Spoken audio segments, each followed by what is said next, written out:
Think up one dream that you're working toward. Emotions are not reactions to the world. They are your constructions of the world. Ask yourself, what belief is this fear tied to? Second, is that belief true? For that last question, is it helpful? This is my first video back in a while, and it's not because I left. It's because I've been going through the growing pains of trying to achieve my goals. These are what I want to talk to you about today. The thumbnail shows two people skiing. One person is upside down in the snow, things are not going well, while the other is skillfully descending along a ridgeline. One representing fear, the other representing excitement. So I want to put you in the shoes of a skier. Imagine you're at the top of a mountain, descending, looking down at a chute. It's a double black diamond, very technical skiing. Do you have fear in your mind or do you have excitement? Now, personally, I've been dealing with a lot of fear. For months, I've been trying to figure out how to just get rid of it entirely. How can I mitigate the fear? How can I focus and get rid of my anxiety?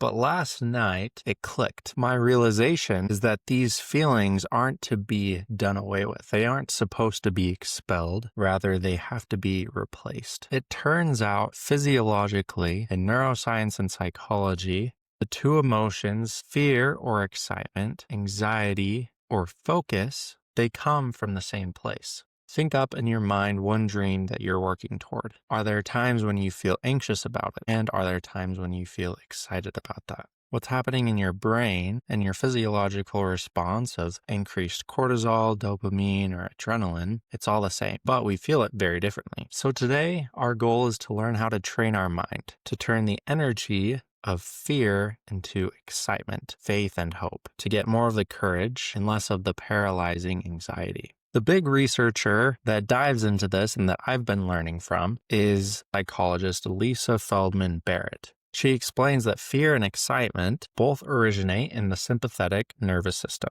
the arousal system preparing you for action. They trigger the same biological cascade: adrenaline release, increased heart rate, quickened breath, alert focus, blood shifts to muscles, digestion slows, pupils dilate. Physically, your body can't tell whether you're running towards something or whether you're running away from it. The body, in fact, speaks only one language. But when it comes down to the emotions that you feel, either that fear and anxiety or excitement and hope and courage, that is the mind providing a translation. The key variable at work here is called appraisal. This is where your mental judgment of control and competency influence the emotions that you feel. Going back up on that ski hill, if you believe you have the skill to take on the challenge, your body will have that sympathetic response, seeing the hill before you, but in feeling an emotion, you'll feel excited. On the other hand, if you feel that you can't do it, feel fear. See, our brain is getting the same sensory stimuli. Both begin as a recognition of potential. The difference is they diverge at perception. I love this quote from Dr. Barrett.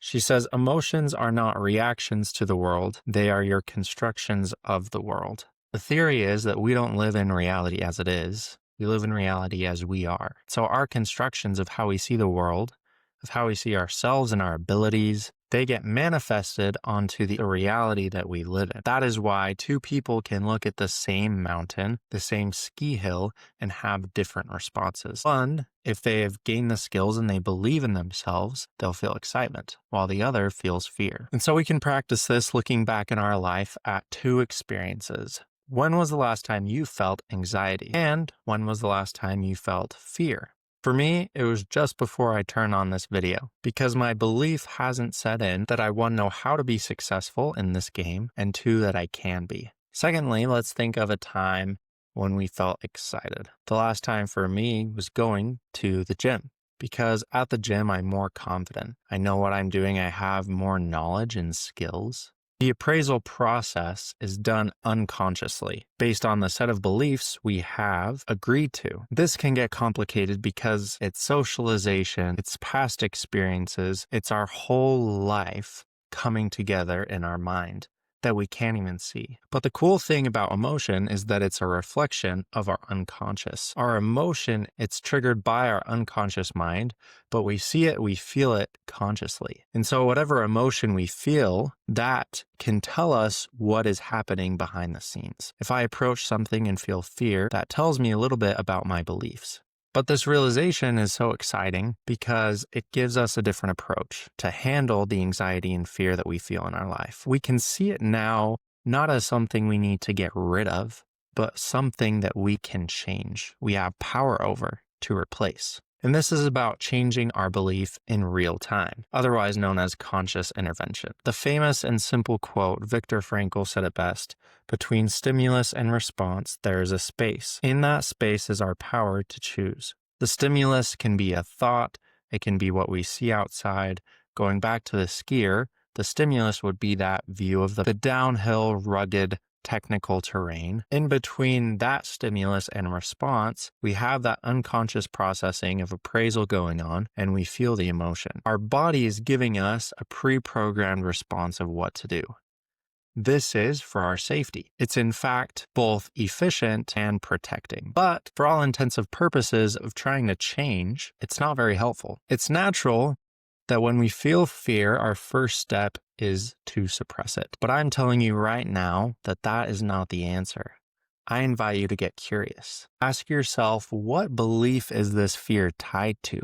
Where exactly is it coming from? Second, is that belief true?